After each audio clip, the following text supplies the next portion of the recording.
I'm not advocating for violence. It's just kind of how things played out. I mean, ladies, if you found another solution to taming a man, more power to ya, but I sure as heck, pardon my language, haven't. Anyway, it started this summer.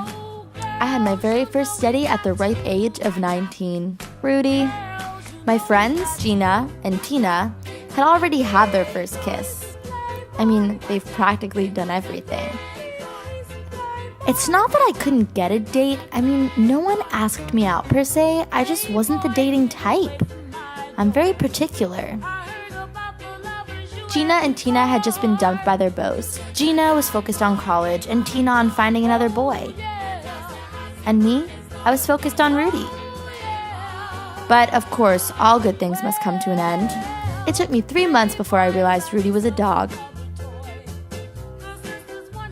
One afternoon, I got a call from the girls. They told me they saw Rudy kissing Mary. That no-good runaround creep. So I stormed down the block, and sure enough, there he was. I caught him in the act, and all he could do was deny it. He told me the girl was his sister. If we were in Louisiana, I might have believed it. But here we were. It was August, and Gina and Tina and I were all single. While they were handling it pretty well, I was distraught. This was my first heartbreak, my first betrayal. My friends were worried about me. I mean, how could they not be? I had tried everything to get him off my mind. Writing, reading, embroidering, praying.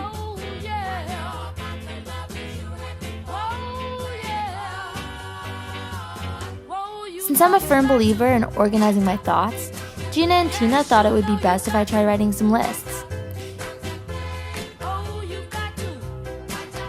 Reasons not to date a musician, reasons not to date someone from New Jersey, reasons not to give a second chance to someone who proposes that you're his soulmate before you two even share your first kiss.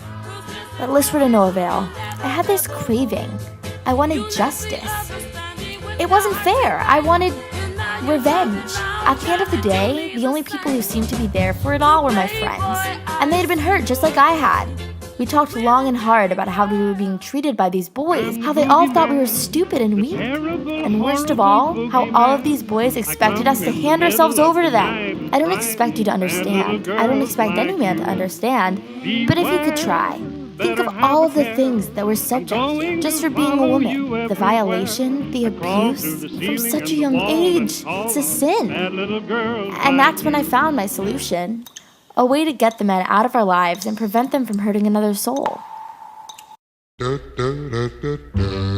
night, sweetheart. Well, it's time to go. Good night, sweetheart. Well, it's time to go.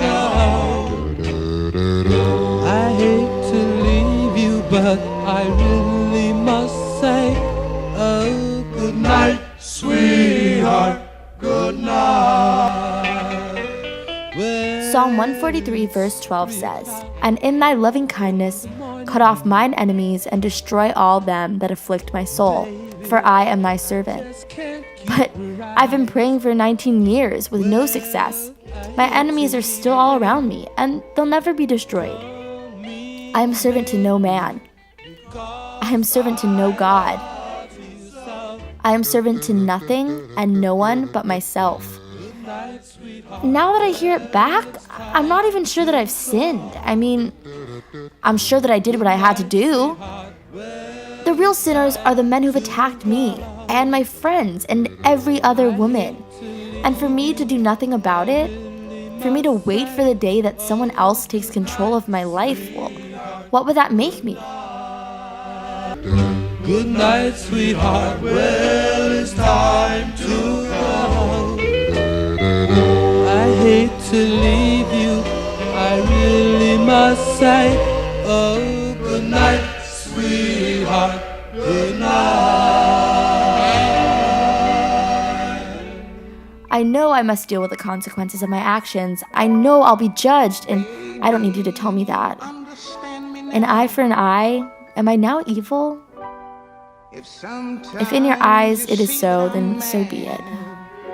Forgive me, Father, but I don't believe that I've sinned. I believe I've gotten even. When everything goes wrong, you see some bad. but I'm just a soul whose intentions are good. Oh Lord, please don't let me be misunderstood.